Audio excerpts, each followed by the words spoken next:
प्रेरक नीर राखिए, आनंद ही आनंद समाए, हौसला दे, प्रेरणा दे और जीत का रास्ता दिखाए और आपके जीवन में विन विन और विन दिलाए। साथियों नमस्ते, प्रेरक नीर राखिए की श्रृंखला में मैं डॉक्टर रवि ठक्कर आपका स्वागत करता हूं। पिछले वीडियो में हमने स्वयं यानी अपने आप को प्रभावित करने की कला की प्रेरणा पर चर्चा की थी।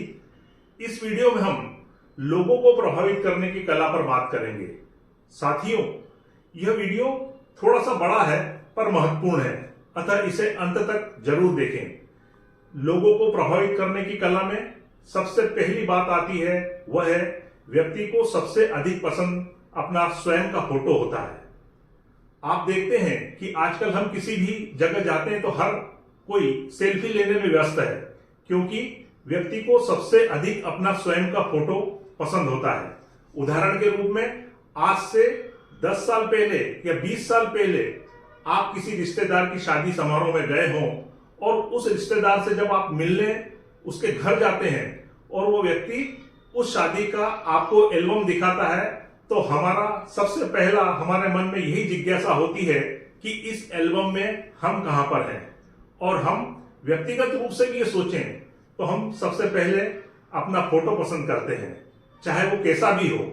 यदि आप किसी व्यक्ति को उसका फोटो भेंट करते हैं तो वो व्यक्ति निश्चित रूप से आपसे प्रभावित होता है। लोगों को प्रभावित करने की कला में दूसरी बात जो सबसे महत्वपूर्ण है, वो व्यक्ति को अपना नाम पसंद है। हम सभी जो हमारे परिचित, रिश्तेदार, मित्र हैं, मिलने वाले हैं, उनका नाम हमें याद रहता है, परंतु कई लोगों के नाम हमें याद नहीं रहते हैं, क्योंकि नाम याद करने की भी अनेक कलाएं हैं। उसमें व्यक्ति का नाम कैसे याद किया जाए, उदाहरण के रूप में यदि किसी व्यक्ति का नाम विजय है और हमें उस व्यक्ति का नाम याद रखना है, तो हमें मन ही मन में उस व्यक्ति का नाम विजय 4 से 5 बार दोहराना चाहिए और उससे मिलती जुलती चीजों को भी स्मरण करना चाहिए। जैसे विजय यानी जीत, विजय यानी विजयनगर। अमिताभ बच्चन जी की अनेक फिल्मों में उनका नाम विजय है, या उसी नाम से कोई मिलता जुलता व्यक्ति हो, उनके साथ उसके नाम को जोड़ेंगे तो हमें वह नाम हमेशा के लिए याद हो जाएगा। और जब आप किसी व्यक्ति से मिलते हैं और उसको उसके नाम से संबोधित करते हैं, तो उसके मन में एक बात प्रसन्नता हो जाती है कि आप उस व्यक्ति को व्यक्तिगत रूप से पहचानते हैं। इससे व्यक्ति प्रभावित होता है। आपने देखा होगा राजनेताओं में यह विशेष गुण होता है और होना भी चाहिए, क्योंकि फेमस व्यक्ति किसी भीड़ में किसी व्यक्ति का नाम लेकर पुकारता है तो वो व्यक्ति प्रसन्न होता है और प्रभावित होता है, और दूसरे व्यक्ति ये समझते हैं कि ये फेमस व्यक्ति या खास व्यक्ति का खास व्यक्ति है। आपने देखा होगा बड़े बड़े समारोह में प्रधानमंत्री जी जितने लोगों को नाम से संबोधित करते हैं, वो व्यक्ति कितना प्रभावित होता है, यह भी हम देखते हैं। इसलिए लोगों को उनको सम्मान पूर्वक उनके नाम से संबोधित करना चाहिए। लोगों को प्रभावित करने की कला में तीसरा प्रमुख आता है, संसार में जितने भी व्यक्ति हैं, हर व्यक्ति में कोई ना कोई विशेषता होती है। उस व्यक्ति की उस विशेषता की हमेशा तारीफ कीजिए। प्रशंसा सभी को प्रिय है, परंतु प्रशंसा वास्तविक होना चाहिए, ताकि सामने वाले को यह एहसास हो सके कि आप उसकी सही प्रशंसा कर रहे हैं या तारीफ कर रहे हैं। नहीं तो वो समझेगा कि आप उसकी बटरिंग कर रहे हैं। इसलिए प्रशंसा और तारीफ हमेशा वास्तविक और सही होना चाहिए। लोगों को प्रभावित करने की कला में सबसे महत्वपूर्ण आता है कि किसी से मिलने पर मुस्कुराहट से अगर हम उसका स्वागत करते हैं तो वो व्यक्ति प्रसन्न होता है। और यहाँ यह भी नियम लागू होता है कि वो हमारी प्रसन्नता जो है, जो मुस्कुराहट है, वो वास्तविक होनी चाहिए। सेल्फी वाली मुस्कुराहट नहीं होना चाहिए, क्योंकि फेस रीडिंग हर व्यक्ति करता है और आपकी हर गतिविधि पर सामने वाला व्यक्ति नजर रखता है। इस बात का हमें हमेशा ध्यान रखना चाहिए। लोगों को प्रभावित करने की कला में यह बात महत्वपूर्ण है कि हर बॉस का एक बॉस होता है, पर बॉस को प्रभावित करने के 2 नियम हैं। पहला नियम है कि बॉस इज ऑलवेज राइट, और दूसरा बॉस हमेशा सही होता है, और दूसरा कि बॉस को प्रभावित करने के if boss is wrong then follow rule number 1 कि बॉस इज ऑलवेज राइट। अर्थात यदि बॉस गलत भी है तो उसका पहला नियम है कि बॉस हमेशा सही होता है। आप जिस संस्था में जिस क्षेत्र में आप कार्य कर रहे हैं उसमें जो आपका इमीडिएट बॉस है वो किसी मीटिंग में या किसी सार्वजनिक स्थान पर आपके बॉस ने या किसी बड़े व्यक्ति ने आपको कोई आदेश दिया है या कोई बात बोली है तो उस पर हमेशा यस या बहुत ही चतुराई से बात करना चाहिए। और जब आप अकेले में हो तब उनको वास्तविक स्थिति बता देना चाहिए। यदि आपने उसी समय कोई रिप्लाई दिया तो कुछ गड़बड़ हो सकती है। साथियों, इसलिए बॉस इज ऑलवेज राइट, इससे आपके बॉस आपसे प्रभावित होंगे।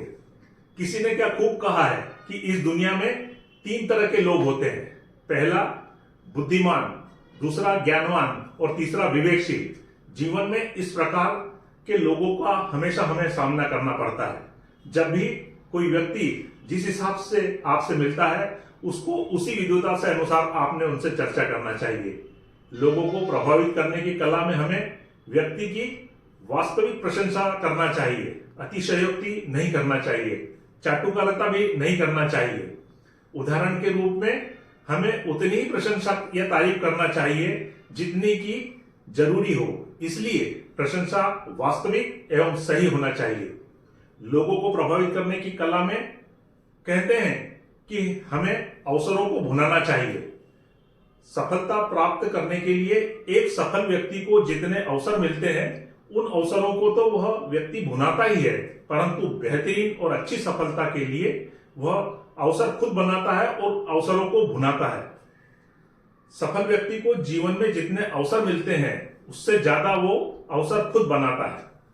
लोगों को प्रभावित करने की कला में हमें सामने वाले व्यक्ति से हाँ कराने की भी कला आना चाहिए।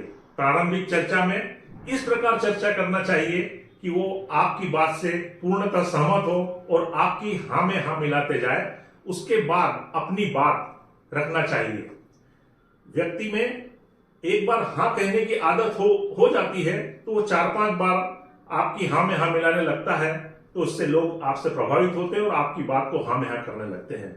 जब भी किसी सफल व्यक्ति से मुलाकात होती है तो ये समझ लेना चाहिए कि उस व्यक्ति ने अपने जीवन में बहुत मेहनत की होगी, बहुत संघर्ष किया होगा, क्योंकि सफलता मेहनत पर आधारित है।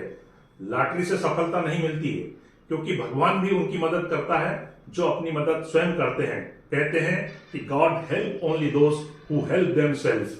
लोगों को प्रभावित करने की कला में यह महत्वपूर्ण है कि आपका काम कम से कम ऐसा होना चाहिए कि जब आप क्लर्क हो तो अधिकारी डांटे तो कोई बात नहीं, परंतु जब आप अधिकारी बन जाएं तो क्लर्क न डांटे।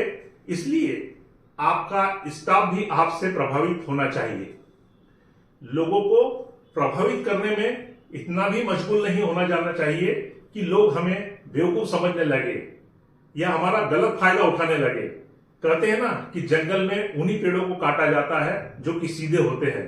किसी ने क्या खूब कहा है कि सांप का यदि जहर के दांत निकल भी जाएं तो इसके बारे में उसे किसी को नहीं बताना चाहिए, क्योंकि हमें यह पता चल जाएगा कि सांप के विष के दांत अगर निकल गए हों तो लोग बाग सांप को खिलौने की तरह उसके साथ खेलना शुरू कर देंगे।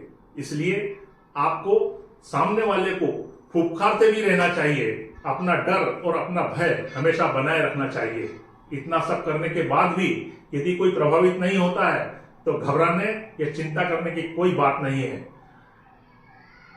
अपने आप को प्रभावित करते रहिए, कुछ नया करते रहिए। कहते हैं कि version 1 is always better than version none, अर्थात कुछ नहीं से कुछ हमेशा बेहतर होता है। कुछ नया करिए, खुद को प्रभावित करते रहिए, जीवन में आगे बढ़ते रहिए। साथियों, यदि आपने अभी तक इस चैनल को सब्सक्राइब नहीं किया हो तो कृपया सब्सक्राइब करें, लाइक करें, शेयर करें और हाँ, बेल आइकन जरूर दबाएं। यदि आप कमेंट करते हैं तो मैं रिप्लाई जरूर करता हूं। बहुत बहुत धन्यवाद।